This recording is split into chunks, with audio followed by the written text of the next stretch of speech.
I'm Sharif Abdul Qudus with Dropsite News, dropsitenews.com. We're coming to you now with a breaking news response because we have some important developments just in the past couple of hours. Hamas responded to President Trump's 20-point plan to end the war in Gaza. We're going to be joined by my colleague Jeremy Scahill, who's been closely following these developments, and with the prominent Palestinian academic and activist Sami El-Arian. I just want to first read out a little bit of what Hamas put out in its official statement. It said that in the interest of stopping the aggression and genocide faced by the people in Gaza, stemming from national responsibility, it then went through what its response was. It started off by saying that Hamas values the Arab, Islamic, and international efforts, as well as the efforts of US President Donald Trump aimed at halting the war in Gaza, securing a prisoner exchange, allowing immediate entry of aid, rejecting the occupation of Gaza, and rejecting the displacement of our Palestinian people from it. Within this framework, and in order to achieve an end to the war and the full withdrawal from Gaza, the movement declares its approval for the release of all Israeli captives, living and remains, according to the exchange formula outlined in President Trump's proposal, with the necessary field conditions in place to carry out the exchange. In this context, the movement affirms its readiness to immediately enter through mediators negotiations to discuss the details.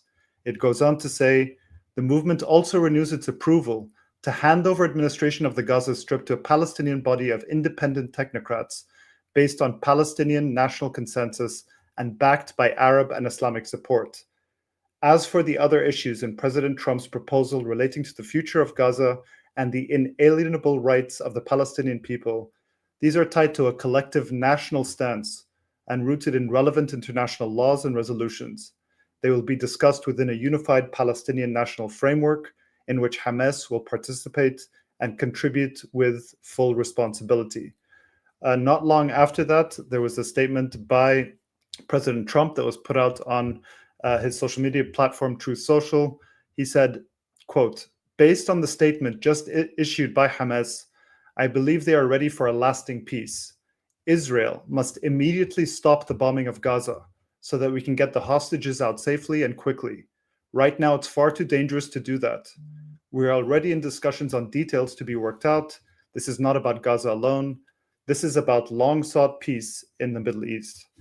So I'd like to bring in my colleague Jeremy Scahill, who's been speaking with people involved in these talks and these discussions internally, has been closely following developments. In a moment, we'll also be joined by Professor Sami El-Arian. But Jeremy, what do you understand has happened, and what's your response to these developments?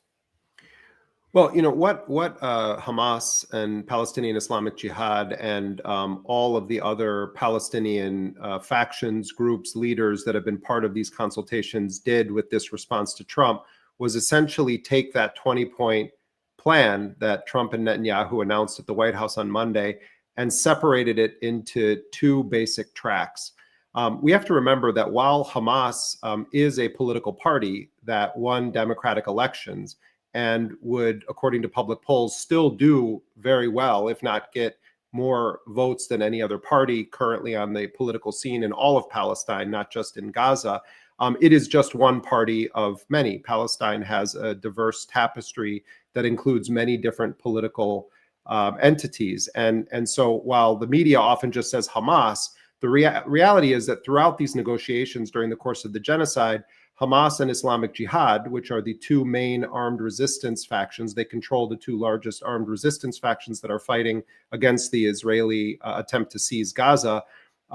They have been very clear that they want a unified national Palestinian response to all of these ceasefire proposals. So I think it's just important to say that while people say Hamas, we're talking about a much broader consultative process, and Dr. El-Arian can go through some of that, but it is not just Hamas. They consulted with everyone. So what they've done is they've broken this into two basic tracks. On the one hand, because Hamas and Palestinian Islamic Jihad are holding the Israeli captives, because Qassam brigades and Soraya al-Quds are the main armed forces that are fighting against the Israelis, what they're saying is, yes, we can negotiate these terms that relate to the ground reality in Gaza and the war. We can discuss the release or the handover of the Israeli captives living and dead. We can negotiate conditions for a ceasefire or an end to the quote unquote war. And we can negotiate the withdrawal of the occupation forces because we're fighting them.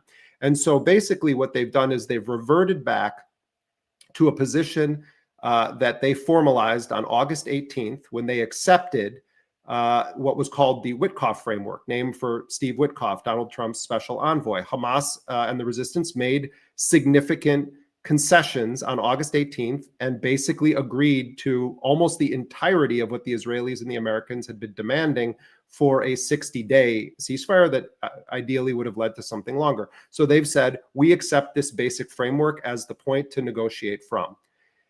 On the other hand, they said, look, this is a sweeping declaration that will impact the very future of Palestine, of the Palestinian people.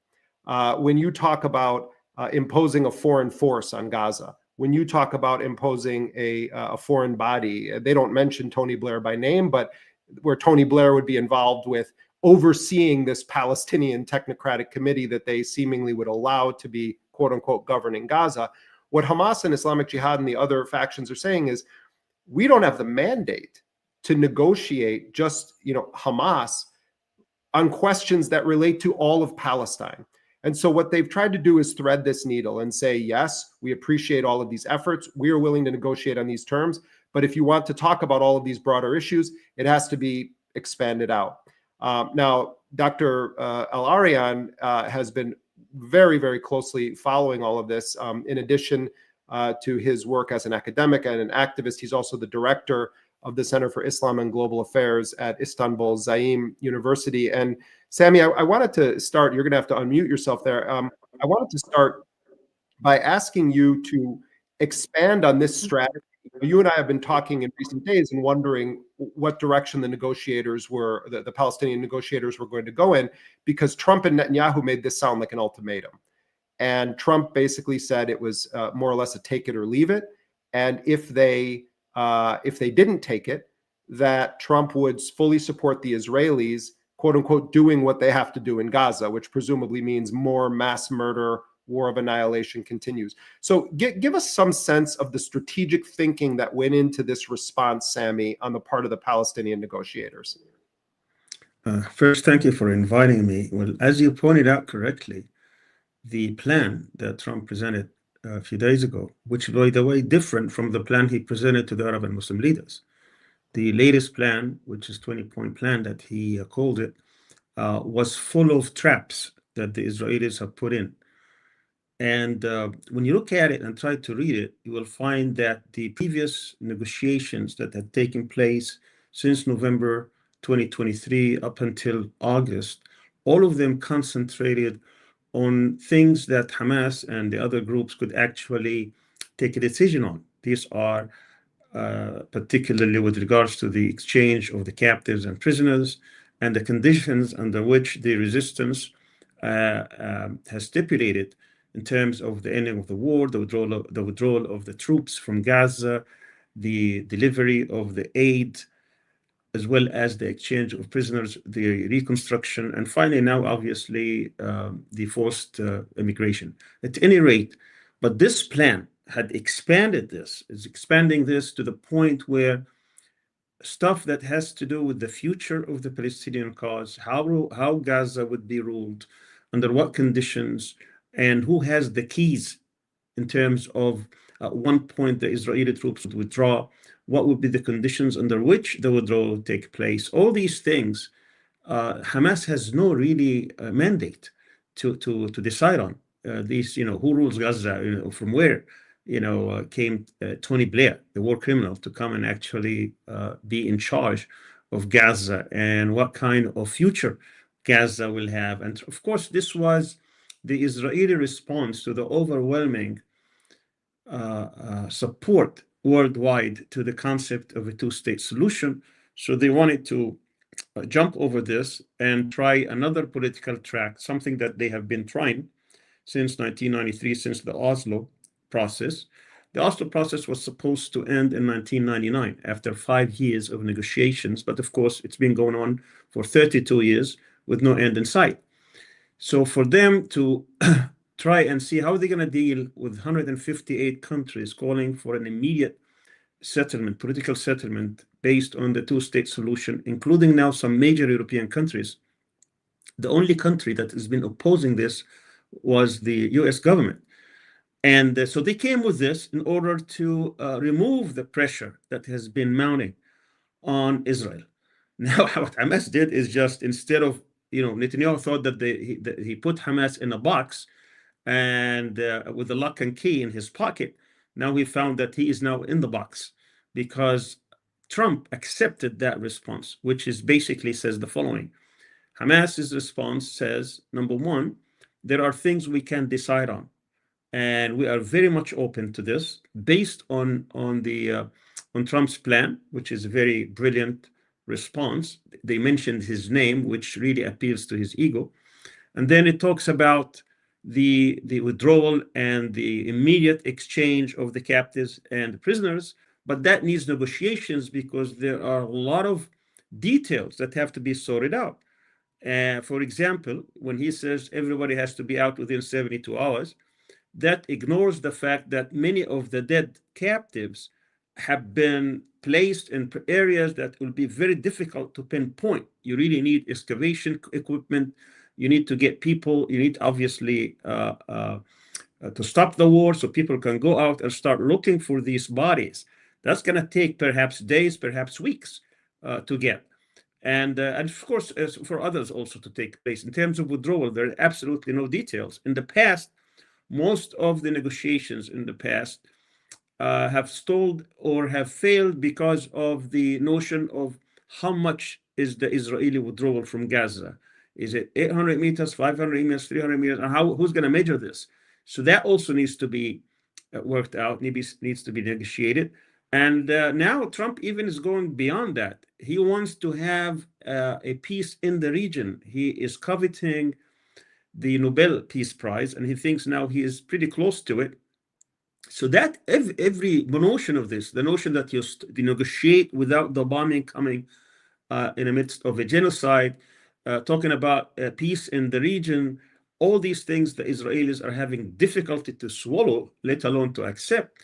And now it is Netanyahu who's inside the box, inside the cage, and he's trying to figure out what to do. I think eventually what's going to happen if Trump, as apparently he is pushing for the stop of the bombing, the stopping of the genocide and the exchange of prisoners, which probably take several weeks, that means Netanyahu is on the ropes. It means that he may have to go through elections soon. The two partners who have been holding him, Smotrich and Ben Gvir, will certainly now resign and withdraw from the government. The opposition will give him the necessary votes to finish this agreement, or at least to get the captives out, and then they will have a vote of no confidence in which we're coming to new elections. So what Trump is doing actually is something that very surprising, but it might actually end the war if he goes on with what he said. Sami, go ahead, Sharif. No, go ahead. I was going to ask you something. So yeah, I want to ask Sami.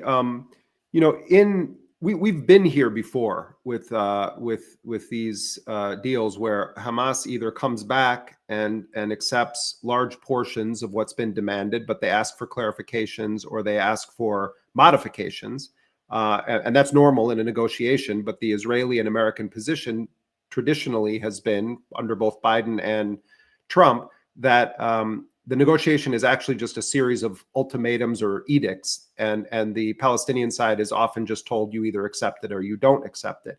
In this case, we have the unusual response from Trump, where he is at least projecting that he accepts the thrust of what Hamas has said. I mean, maybe, there's obviously details to be worked out, even according to Trump's own narrative. But just to put it in real political terms, Sami, Trump lied about having good faith negotiations with the Iranians and boasted that he used it as essentially a barely or a thinly disguised covert front story to do a surprise 12-day bombing campaign against the Iranians. The last time that Hamas leaders and negotiators gathered to discuss an American proposal was on September 9th in Doha, Qatar, when they had been given a 100-word summary of a supposed ceasefire from the Americans delivered to Hamas via mediators. And then the Israelis conducted a series of airstrikes on Hamas's offices in Doha. They failed to kill the negotiators and the leaders of Hamas, but they killed Khalil al-Hayya, the political leader of Hamas. They killed his son. They injured his wife, his daughter-in-law, and his grandchildren, and they killed several other office workers of Hamas and a Qatari security officer who was at the facility. That was the last time that Hamas was told that they were going to be deliberating an American proposal. If Hamas is agreeing, or the Palestinian resistance is agreeing, to give up all of the captives in a 72-hour period, let's set aside the issue of finding some of the bodies of the deceased. Let's say that Trump and the Israelis say, okay, everyone you have, give us these ones within 72 hours. They release them. The agreement says that they don't have to release any Palestinians until after all of the Israelis are out. What would be to stop the Israelis and Trump from saying, okay, you gave us the captives, you're terrorists, we did this because we wanted to get the captives out, we're not releasing any Palestinians, and we're just going to continue forward with the genocide? What's to prevent that? I mean, it seems like the Palestinians are taking a very big gamble, even if Trump and Israel agree to separate these tracks and make a deal according to what Hamas laid out, which is we can negotiate this because we're the armed forces fighting it. It just seems like a ripe opportunity for history to repeat itself. Trump has lied repeatedly. The Edon Alexander situation that happened, the American-Israeli soldier who back in May, Trump had direct negotiations with Hamas. They make an agreement that as a good faith gesture, the Palestinian resistance is going to hand over this dual citizen of the United States and Israel who was captured as a soldier on October 7th. They get him out. And then the U.S. doesn't do what they promised, which was to lift the full spectrum blockade and allow aid back into Gaza. And that Trump was going to call for a permanent ceasefire and the immediate resumption of negotiations. None of that happened. So why should the Palestinians take such an enormous gamble in releasing the only leverage that they have within 72 hours with a White House and an administration in Tel Aviv that both are systematically engaged in a game of deception, not only against the Palestinians, but against the entire region? You yourself just cited that they lied to the Arab and Muslim countries. You know, they showed them one draft of this agreement, and then Ron Dermer, Witkoff, Jared Kushner, Netanyahu, and Trump sit there and they edit the whole thing. So it just seems to me like the Palestinians are saying, okay, we'll do this. And if they give up all the captives, then their leverage is entirely gone. You're right. It's a risk. And I think that risk has been taken with their eyes wide open. Let's remember that what options they had. They had the option between committing suicide or being killed or fighting, and with the threat of being murdered. So there was very little option, because they had to fight to the end, or they could commit suicide by accepting every aspect of the plan.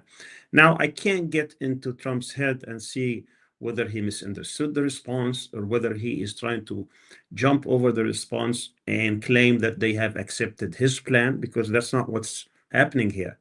They accepted part of the plan, the part that deals with the things that they can actually negotiate on, that they have a mandate on, that they can make a decision on. All these things, they have been under negotiations, as I said, from early on.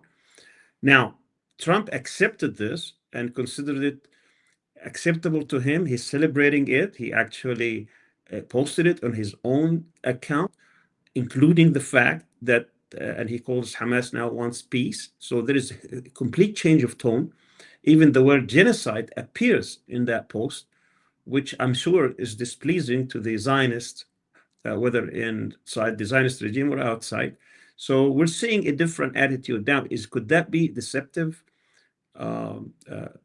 step on his part, that he's trying just to get to lull Hamas so that they can release the captives within the 72-hour period? Or this is something that is deeper, because he wants to actually impose his notion of what a peace plan would be, at least a normalization deal with Saudi Arabia, and that no one can really know what he has in mind. But certainly he's not stupid. I don't think he misunderstood what Hamas said. I think he jumped on the opportunity because it did have some positive note at the beginning that they agree on the main terms. They mentioned his name. I think that also was fitting somehow. The question now is, what are the details? Now, for the first time, there will be negotiations without, if they agree, if he actually pressures Netanyahu and the Israeli government, there will be negotiations taking place without the bombing, the Israeli bombing on the heads of Gazans. If that takes place, because that's what he's calling for Israel to immediately stop the bombing. Could he change his mind tomorrow? Of course he can. That's Trump. But if that happens, that's a good sign. Then you need to go to the specifics about negotiations. The resistance, the statement says that they want to negotiate the details. They have not committed that they're going to accept everything he has in that. This is not a take it or leave it option. His response was did not say that now I consider Hamas accepting my proposal and we're going to go over it step by step. He did say that there will be negotiations. He realizes that. The mediators, the Qataris, the Egyptians, and the other participants, the Turks and others, they understand that whatever Trump presented was not detailed enough so that you can have an action plan, that this is basically a framework. That framework, as I said, has two parts. The part that deals with the captives and with the exchange of prisoners also has some other things like the withdrawal. Now, these withdrawal in the past agreements had specifics. In other words, specifics concerning how far would the Israeli troops would be from the border between Gaza and the 1948 areas where Israel, what's called Israel proper.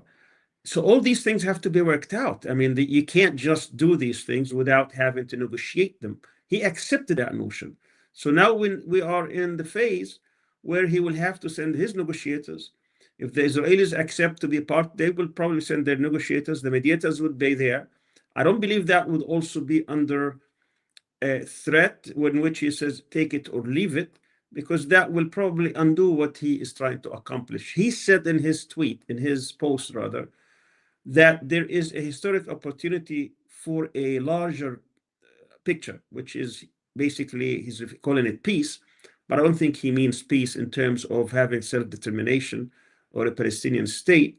He's talking about some sort of a settlement for the Palestinians, but more importantly in his mind, that there will be a massive amount of reconstruction funds in which he would be the chairman of the board to decide on these funds. But more importantly for him, that there could be a wider range of countries, particularly Saudi Arabia, Pakistan, and Indonesia, 3 countries that participated with him last week, in which they can join the Abraham Accords. That's, I think, what's on his mind. And that's contrary to what in Israel's interests, as they perceive it in this government, as well as the stability of this government. I think this government is not going to be stable for long. I don't see how Netanyahu can get himself out of this unless he's able to have Trump change his mind. If that doesn't happen, he has to stop this for sure. And now there is a momentum. Okay, let's remember that we have Israeli opposition that welcomed it. We have now international leaders who have welcomed this. The President of France, the Prime Minister of England, the Prime Minister of Italy, the Secretary General of the United Nations, of course, all the Arab countries. Now we have a momentum that going in this grain. So Israel now is back to be totally isolated, and Netanyahu will find it extremely difficult, particularly now that there is a silver lining about the release of the Israeli captives. So that would also bring upon him pressure from not only from the families of the captives, but probably from society at large. Once he engages in this, he's trying to again to find out another trick, another gimmick in which he can try to impose his will and make Trump change his mind. So all along, just to summarize, all along this thing means right now, what it means is that there is a possibility. If Trump ignores his part of the plan that he is trying to reconfigure Gaza as another appointing another high commissioner like we had in Herbert Samuel back a century ago when Palestine came under the mandate of the British. He's trying to put another British to be the High Commissioner of Palestine. If he ignores that part and start working within the framework of the Egyptian proposal, which means that Hamas has already pledged it will not be part of the ruling party for Gaza. It is willing to sign on long-term truce, even up to 25 years. It is not going to rebuild its arms, but it's not going to disarm either. So it will have what it'll have. And that would be the end of this conflict. Israelis will withdraw, even as in phased withdrawal. And there could be some stabilization force provided that it will be up to the Palestinians. The Palestinians will have agency in Gaza. They're not going to have a foreign tutelage at all. So within that framework, we can reach a deal, in which case Trump can claim that he brought this deal to fruition, and then he can push for an Abrahamic Accord with Saudi Arabia and others. But if Netanyahu is unable to hold his coalition, then we have to go to another elections. That would delay everything. Will probably take months before we hold elections and get a governing coalition. We're talking about at least 3 to 6 months for that to happen. Meanwhile, if there are no more bombings and no more genocide in Gaza, and you allow Gazans actually to some relief, I think it will be extremely difficult for the Israelis to resume their genocide. Well, President Trump just issued a televised address from the Oval Office, so we're going to play that right now, and we'll discuss what he said. I want to thank the countries that helped me put this together: Qatar, Turkey, Saudi Arabia, Egypt, Jordan, and so many others. So many people fought so hard. This is a big day. We'll see how it all turns out. We have to get the final word down and concrete. Very importantly, I look forward to having the hostages come home to their parents and having some of the hostages, unfortunately, you know the condition they're in, come home likewise to their parents, because their parents wanted them just as much as though that young man or young woman were alive. So I just want to let you know that this is a very special day, maybe unprecedented in many ways. It is unprecedented, but thank you all. And thank you all to those great countries that helped. We were given a tremendous amount of help. Everybody was unified in wanting this war to end and seeing peace in the Middle East. And we're very close to achieving that. Thank you all, and everybody will be treated fairly. Okay, so that was President Trump speaking from the Oval Office just moments ago. Actually, very interesting the way he's framing this and characterizing it as a done deal, that they've reached some sort of massive milestone. He's calling it unprecedented. I'd like to get a reaction from both of you. Jeremy, what do you think of what he said? And also this other point, you know, we're talking a lot about the details and what Hamas as a resistance movement can negotiate and is in its mandate to negotiate the exchange of captives. But a big part of this 20-point plan is it ties aid and withdrawal of Israeli troops to demilitarization of the resistance. And that's not something they addressed whatsoever in their statement. So could you talk about that and maybe about also how Trump is framing all of this? I mean, with the big caveat that I think we really have to always bring up, that it is quite possible that there's another deception at play, and you know, both Trump and Netanyahu have made clear that the option for intensifying the genocide is on the table. So if we accept that that is, you know, that's the point that always has to sort of be remembered right now. Israel is not going to like what they're hearing from Donald Trump right now. And, you know, what Sammy is saying, I think there's a lot of truth to it. I mean, we have to remember, too, Trump and his family, Jared Kushner, and also Witkoff's family, they have big business going on in the Gulf. You know, Jared Kushner's, investment firm is bankrolled to the tune of billions of dollars by Saudi Arabia, Qatar, the United Arab Emirates. He has all kinds of business projects going on in Israel. There were these reports about Steve Witkoff's son also trying to cash in on a potential deal that's going to happen. If you read the 20-point plan, there's a whole neoliberal economic agenda at play here that is reminiscent of the Baghdad year zero thinking that went on in the neocon Bush Cheney White House. There's big money involved here. So, I do think that the one of the wild cards here is that Trump views this as very profitable. In fact, when Trump and Netanyahu appeared at the White House on Monday, Trump multiple times kept speaking directly to Ron Dermer, Netanyahu's top political advisor. And at one point, Trump went on this digression where he offered a factually wildly erroneous version of the history of Gaza, and said that the Israelis gave it to them. But then he said, it's the most magnificent piece of real estate in the Middle East, talking about the oceanfront property of the Gaza Strip. So there is one level on which I do think there is a genuine desire on the part of Trump to make a lot of money off of whatever he thinks is going to come next in Gaza. And that, ironically, or not ironically, just factually, may be the single biggest motivating factor here and why Trump would want to move on to this next phase. But the pitfall with this, and I think it's a very dangerous moment we're in, is that Trump is really obsessing about the Israeli captives and wanting them out like immediately and in one batch. And as Sammy was saying, there's a lot of technical complexities to negotiating this, and the Palestinians are going to need guarantees, and the Palestinian prisoners and captives held by Israel are going to need to be released. So, Trump is claiming false things that he had all of these Arab and Muslim countries that 100% supported him. That's not true, but he's saying, yes, that's what happened. He presumably did read the nuance of what Hamas said, or at least was briefed on it. So he knows that they didn't say, oh, we also accept everything whole cloth here. If what happens now is that Trump recognizes that Hamas is going to negotiate with him, that the Palestinians are going to negotiate, that they continue to kind of fluff his ego in the process, if that buys time where the bombs stop falling on Gaza, where aid starts to come in and food starts to come in, everyone will think that that's a good thing.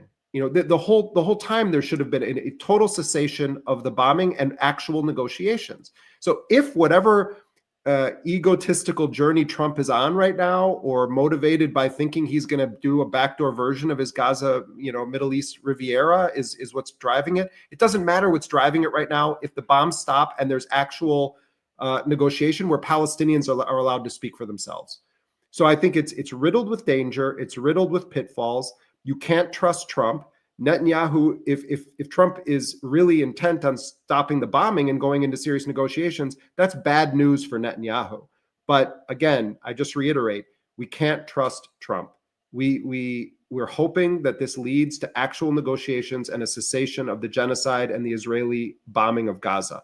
But I think we have to be very cautious in celebrating this right now, or thinking that it's the end. It's the beginning of a different kind of war. Ideally, it's a diplomatic war that involves Palestinians being able to speak for themselves. And Dr. Sami, what did you think of Trump and, saying at the end, everyone will be treated fairly? It's interesting because he did not thank Israel. He was thanking the other parties. Didn't bring Israel to this equation at all. But also, let's remember that he's unpredictable. I mean, he, at least on 4 different occasions, he surprised the Israelis. On the Houthis, he just withdrew without telling them. On the issue of Iran, he says, according to him, that he told Netanyahu to have the planes going back instead of bombing. He wanted to stop this war. On the issue of Syria, at one point Netanyahu was sitting next to him, and he started telling him that he needs to get in negotiations with the Turks. He can't just try to instigate problems with them. And then on the issue of the apology to Qatar, so he brings these things, and I think Jeremy is correct. I mean, there could actually be some motivation, personal stake here at play, but also could be that some people, perhaps wise people, are talking to him and said, this is taking us into in the abyss. That this, if you look at, for instance, for example, some of these mega figures, what they have been saying about this, I mean, recently there was this interview between Tucker Carlson and Jeff Sachs, but before that, about half an hour of monologue of Tucker Carlson, who took the Israeli narrative apart completely, and within 24 hours, over 1 million views. I mean, this is gonna eventually impact his base.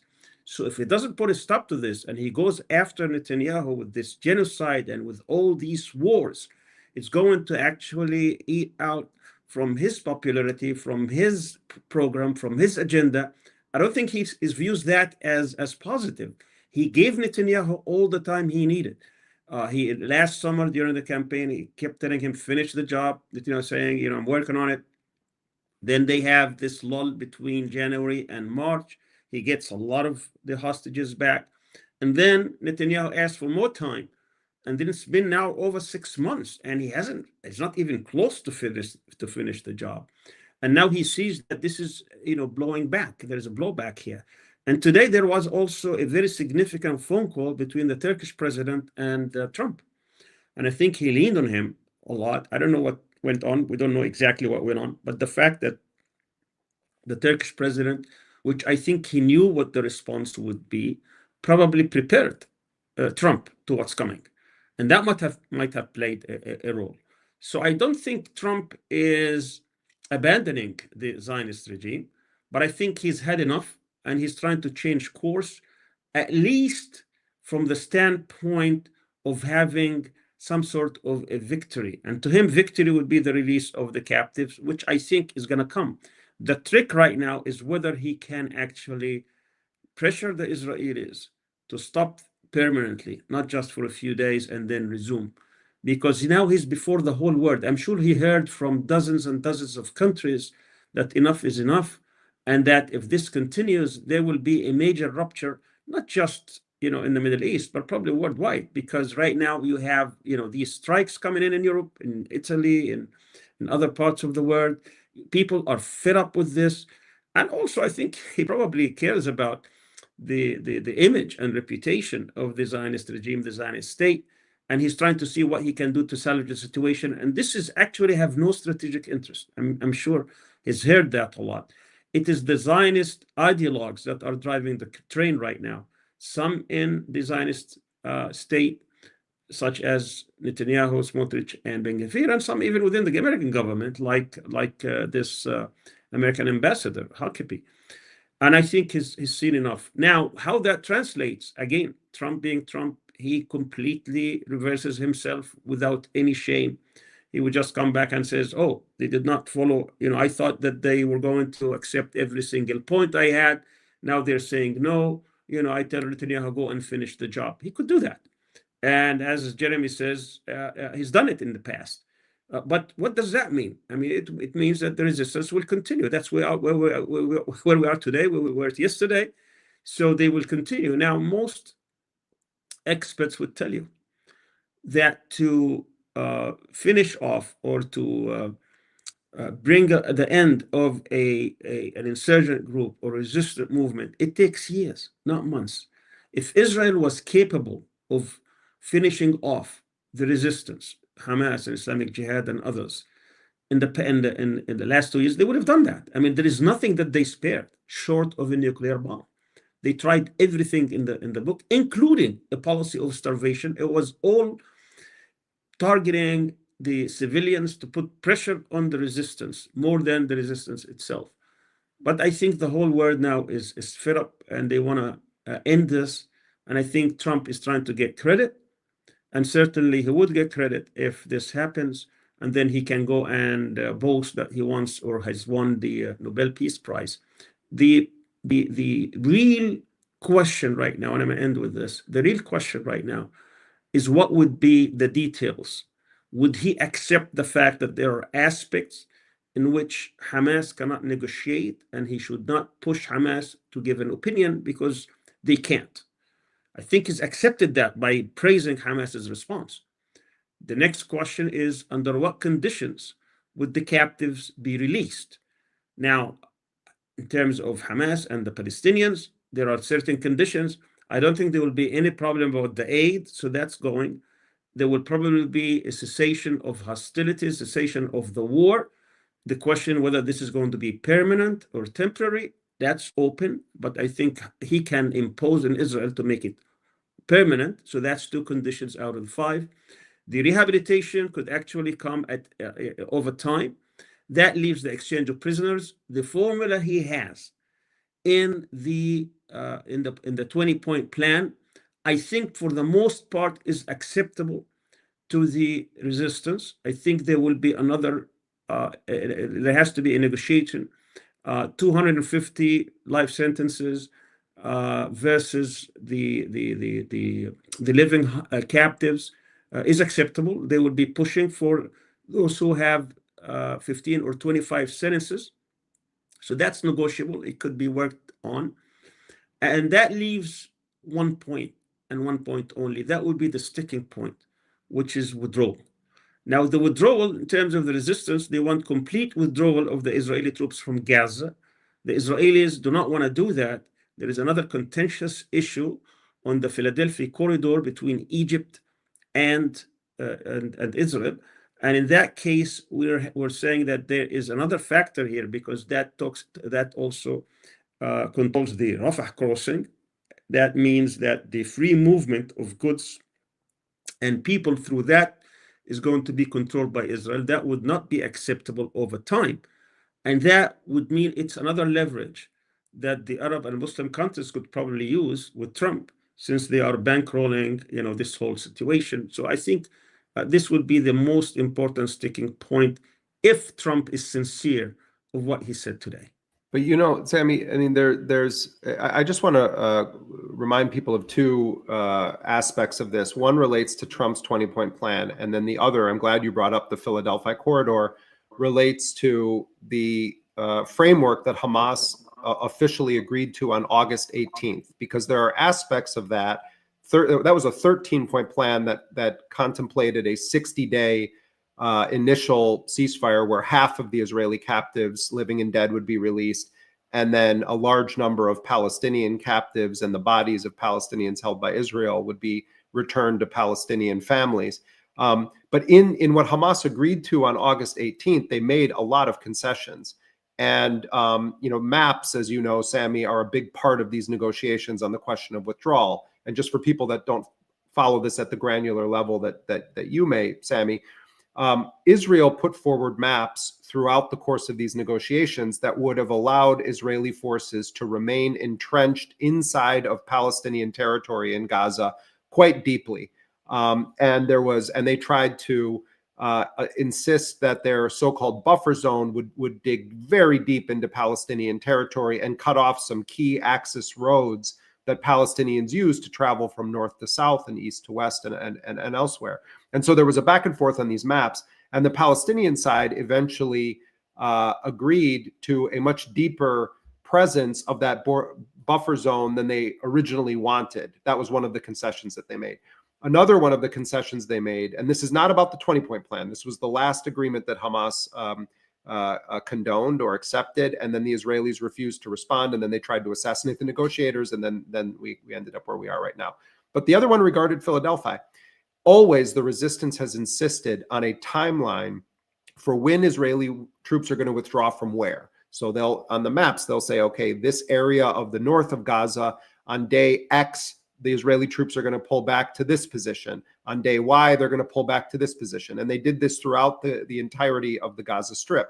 On the issue of the Philadelphia corridor, they wanted them initially out by the 50th day of the ceasefire agreement. And they dropped that specific demand for this kind of timeline on Philadelphia. And I was told that in part what happened was that the Egyptians said that they would deal with some of those issues on a bilateral basis because they have their own treaties and agreements and security arrangements with Israel. That was part of what was told to the Palestinian resistance. But if you look at, so that all was nailed out and had much more detail than this 20-point plan. If you look at the 20-point plan, the map that Trump's people distributed when he and Netanyahu were at the White House looks very much like an earlier map that the Israelis had put in place. And the withdrawals happen in 3 phases. There's the initial withdrawal of Israeli forces right away. to prepare for the Israeli captives to be handed over. That's the first withdrawal phase. Then there's a second withdrawal phase that has to do with an international force deploying in Gaza and taking over territory that the Israeli occupation forces were in control of. And once it's certified that an international and Arab force takes control of them, then the Israelis will pull back to that line. And then that third line is the buffer zone. And there's a nebulous mention of when it's certified that Gaza no longer represents a terror threat to Israel. So the 20-point plan has baked into it basically indefinite Israeli military presence inside of Gaza. So that's one part. The other thing, you mentioned aid. The issue of aid, on the one hand, there was a concession of sorts handed to the Palestinian side and to the Arab and Muslim countries that were involved in discussions with Trump on the 20-point plan. But what they've done is they've said that the aid is going to be distributed in areas that have been demilitarized. And it says that if Hamas is not accepting it or not implementing it, that they're going to do the aid in areas that the Israelis either control or have handed over to an international force. And they're talking about demilitarization being linked, disarmament being linked to the aid. So I would say this is also a massive sticking point. There is one positive in the 20-point plan because it does use the term decommissioning, which is a term that was used, for instance, in the Troubles in the north of Ireland, in the negotiations between the IRA and the British colonialists. So in a sense, it's sort of recognizing in one way the Palestinians as a legitimate national resistance movement. But on the other hand, Israel has this maximalist demand that they be entirely demilitarized as a condition for withdrawal and as a condition in some cases for aid. So the Palestinians have said quite clearly, and even their response today has a tip of the hat toward this, that demilitarization of Hamas or Islamic Jihad or the resistance must be linked to the establishment of a Palestinian state that has an army capable of defending itself. So in my mind, I would add to what you said, Sammy, and this is the point that I'm getting at, that when we ask what is Trump going to do in the face of Israel's objections to moving forward in this manner, accepting that Hamas has a right to negotiate or that the Palestinians have a right to negotiate, if it's going to mean that that Netanyahu doesn't get his way and that Hamas and Islamic Jihad don't hand over all of their weapons, I think that also is going to be a massive sticking point. And Hamas kind of, circumvented this a bit in their response. Sure. I mean, this is, as I said, one of the risks the resistance is taking, but that is not going to come, immediately. That's going to take some time. And we will soon see in the next few days what kind of negotiations take place, because all these lines of withdrawal, let's remember also that Israel is in violation of the Egyptian-Israeli peace treaty. That peace treaty calls for 4 phases or 4 areas, A, B, C, and D. The D area is actually inside the Palestinian part, and it calls for a non-presence of Israeli troops up to 3 kilometers. That is within the Philadelphia corridor. So they are in violation of that. And that's why the Egyptians said we would like to deal with it in the context of that agreement. But nevertheless, if Trump opts to go back now and to play these gimmicks that Netanyahu would like to play, which is to come and deal with these small points about how far the Israeli troops would be, and whether he would allow them to resume a genocide again against the Palestinians, I think there's be a huge backlash. Yes, that backlash may not stop the genocide, but let's ask ourselves, what is the horizon? And I think we're dealing with now a presidency that is incapable of actually achieving any results in the foreign policy, despite his claim of stopping 7 wars. Actually, he's done very little on that score. And if he's capable of stopping and shutting down this genocide and forcing Israel to withdraw from Gaza in exchange for these prisoners, then certainly that would be an accomplishment that no one else has been able to do, despite the fact that the United States has been a partner and and complicit partner in this. But if it's capable of doing it, that would be good. That would be a win, despite all the sacrifices, because the Israelis have not been able to force or achieve what they have called a total or absolute victory. That would be a setback for the settlement or the settlers who are trying to impose their will. And of course, it would be also a win for the whole world that stood and condemning this genocide. And there will be a day of reckoning for all those who have been part of this, whether it is at the level of the International Court of Justice, which will have to rule in genocide, and it will be a blot, it will be a condemnation for history, that this will never be reversed. And it would also be at the level of the International Criminal Court, in which Netanyahu will forever be a wanted, indicted war criminal. And who knows what else would be coming their ways as well. The Israelis cannot escape the fact that what they've done in Gaza is equal to what the Nazis were doing to the Jewish communities during World War II, with the notable difference. During the Holocaust, many people were not aware of it. Most people found out about the Holocaust after it was done, and they were horrified. But in terms of what the Israelis are doing inside of Gaza, this is happening before the whole world, 24/7, streamed live in every screen. And that gives them no excuse whatsoever to claim ignorance. And that means a lot of people will be condemned in history for their complicitous behavior. And I think over time, that's going to impact the level of support that Israel has, not only worldwide, but particularly inside the United States. And that would be a huge loss as well. So let's hope that we're coming close to the end of this genocide, of this phase, that the Palestinians will get some reprieve. I think it's also important to note that he is no longer talking about Riviera. He's no longer talking about driving out the Palestinians out of Gaza, or looking for countries, or paying people $5,000 to leave their homes. I think he's seen from the resilience of the Palestinian people, from the steadfastness of the Palestinian people, that they're not going anywhere, that they insist to stay on their land despite all these sacrifices. And also, he is seeing the opportunities, economic opportunities, that he thinks he can gain from putting all this together. I think we might be towards the end of the road, but I keep in mind that he has also been deceptive, that he has used lies and deceits, and he cannot be trusted. And therefore, people have to keep that in mind as well. Well, certainly the next few days are going to be pivotal, and we're going to be reporting on all of this, speaking to more sources from the Palestinian resistance and others.